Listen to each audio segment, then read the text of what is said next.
Yo, yo, yo, yo, yo. Welcome to the BuLLSH Philosophies podcast. It is your host, you can just call me P. You can call me Shine Time. And this is our review of Season 7, Episode 3, Game of Thrones, The Queen's Justice. A very fitting title for this episode. How'd you feel about this episode, Sean? It was my favorite episode so far this season. It was just jam-packed with action. And it was pretty cool when we got to see Jon Snow and Dany. So, even though she was being disrespectful. Yeah, I think as the third episode of the season, I think this was a very good episode. In usual Game of Thrones fashion, they kind of let you see that the bad guys are going to score a couple W's at the beginning. Yeah, it's definitely not some cliche show where, just the good guys always prevail. That almost never happens in this show. Yeah, case in point, this episode, there was definitely some L's handed out. Just probably ain't on the side of the protagonist. So let's get right into it. I'm kind of excited. I kind of want to talk about everything that we kind of seen this episode. Let's do it. First scene. What do we have here? Was it Jon Snow and Davos arriving at Dragonstone? What you feel about the little commentary between him and the little Tyrion there? First of all, I want to know how they got there in that little ass boat.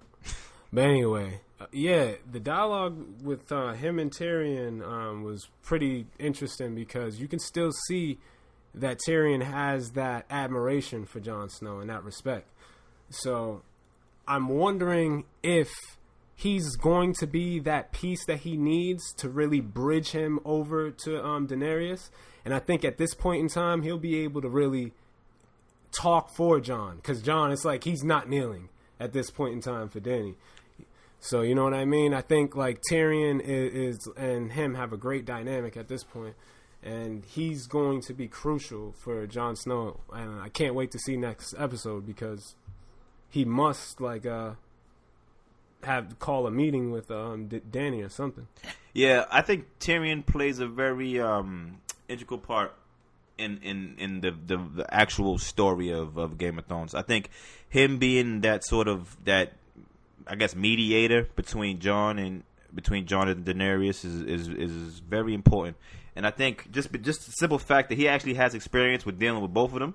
He actually what season was it? Was it season 2 that he was with Jon traveling up to Castle Black?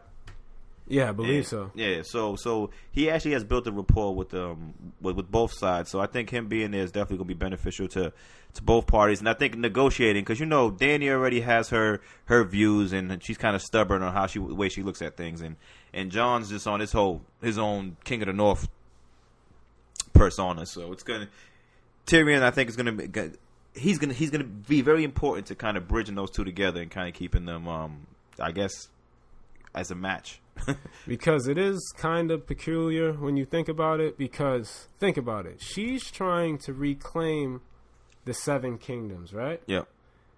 But he sees that the Walking Dead are marching towards everyone. Yep. He's not thinking about anything like that. So how really it is kind of hard for her to really stop what she's doing when you know what I'm saying, especially when she thinks it's her destiny. Yeah, it's because right now both of their paths are kind of going parallel of each other, and Tyrion needs to somehow get in there and figure out where can we get it to cross, because at some point she's gonna have to worry about the White Walkers, and he's gonna have to worry about Cersei.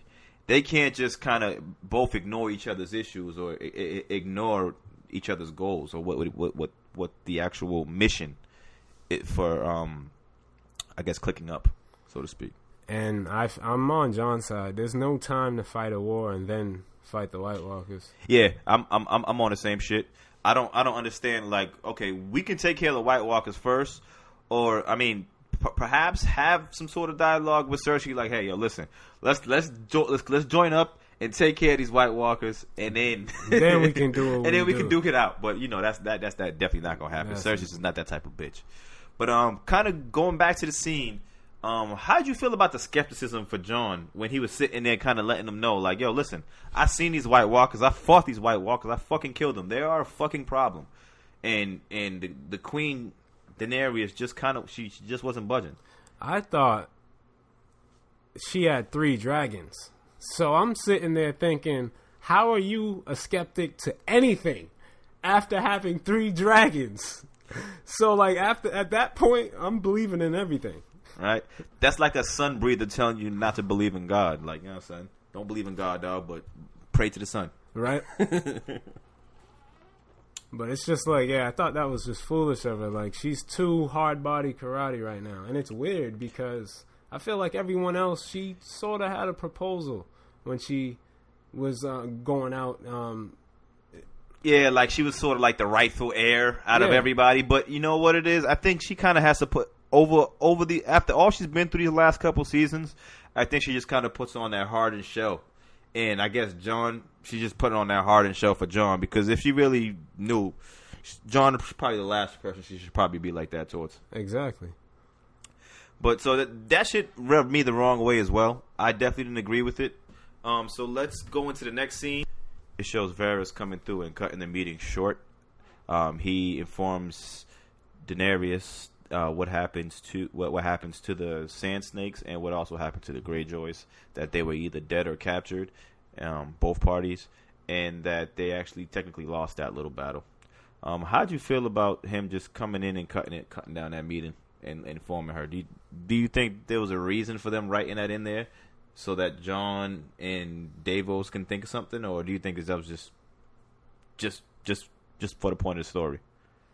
Honestly, I think everything Varys does, he's like playing some sort of hand. Exactly. Honestly, because who knows? He could have been like a mole or something and gave out their location and what they were going to do. And that's the same thing. They were intercepted. Exactly. And that's the same thing I'm thinking of. Like, how else did Euron know that they were actually going for an attempt to siege at Castle Rock? Casterly Rock, excuse me. And then think about that scene when Euron made his proposal to Cersei. He told her he'll return with a gift. And that was before we saw the scene of them planning their mission. So someone in Daenerys' camp is leaking information, definitely. Yeah, I'm thinking the same thing. But the only thing is we don't know who it could be. But the only one who actually has a motive to do it would be Varys. I don't see anybody else in her side that benefits from Euron knowing, you know, their location and kind of ransacking them from behind. Like, a little prediction of mine is that, like, we're going to see somehow that Varys and Lord BuLLSH have some sort of connection. Oh, yeah, definitely. They're definitely partners in some sort of grand conspiracy. We just don't know what that conspiracy is. All right, so let's move forward. Kind of going right into the next scene, which shows Euron Greyjoy carrying Yara, I guess by like a dog leash through. They're walking through King's Landing, and he also has I believe Olerya Sand Snake and the other Olerya Sand and the other. I don't really know these Sand characters too much because they were just boring fucking characters. But I think Tyrene or whatever. So it's Olerya and Tyrene. So it's Yara, Olerya, and Tyrene. He's walking them through kind of like the center of King's Landing. It's sort of the same walk that Cersei took when she had to do that walk of shame. And everybody, and hold on, just kind of pause that for a second. What's up with the motherfuckers in King's Landing? What kind of sheep is there? Like, whoever's the fucking prisoners, they're willing to throw shit on them, piss on them, cuss them out. Yeah, it don't matter who it was. Like, so yeah, exactly. I'm kind of worried about that, man. Fuck the people in King's Landing. Like, all of a sudden, y'all fuck with Cersei? Yeah, all of a sudden, y'all against her enemies now. It's kind of weird, but kind of going back to that scene. So it shows them her taking them to shows Euron taking them to Cersei, and then Cersei sits.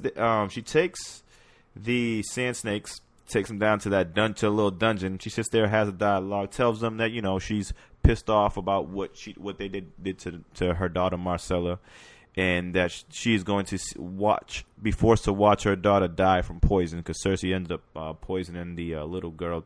Well, not little girl, but the youngest Sand Snake, Tyrene. And she tells Olerya that she's forced to sit there and watch for the rest of her days while they sit there in handcuffed in the dungeon. What you feel about that scene? How do you feel this is going to end for Olerya? Well, I'm the type of fan that when I watch shows like this, I like to do ass-pulling shit. where I just want to make these wild predictions. Yeah. And there was one part in that scene I saw when she's like pulling away with the chains. Yeah. They show the part that's like holding the chain into the wall. Yeah. And I felt like they showed that for a reason. Like maybe that might break when she tries to like go get her daughter or something, and she might get out. Yeah. And then be able to like, use her strength and like pull the other one off and save her daughter somehow. But sounds like an ass pull.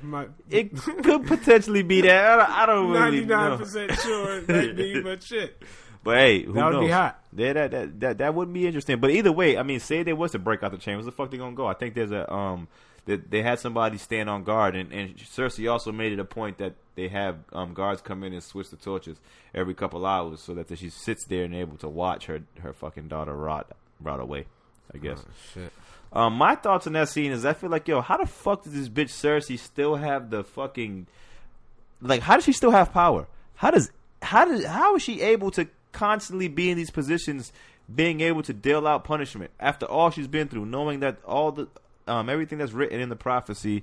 How is she still come across these situations of power? I have no idea how this continues to happen, but I get it. George R.R. Martin kind of writes these fucking real life fantasy stories where the bad guys can win a little bit, but it's just kind of, it's cool though. It's refreshing. Yeah, it's refreshing. It's different, but it's just after a while you just kind of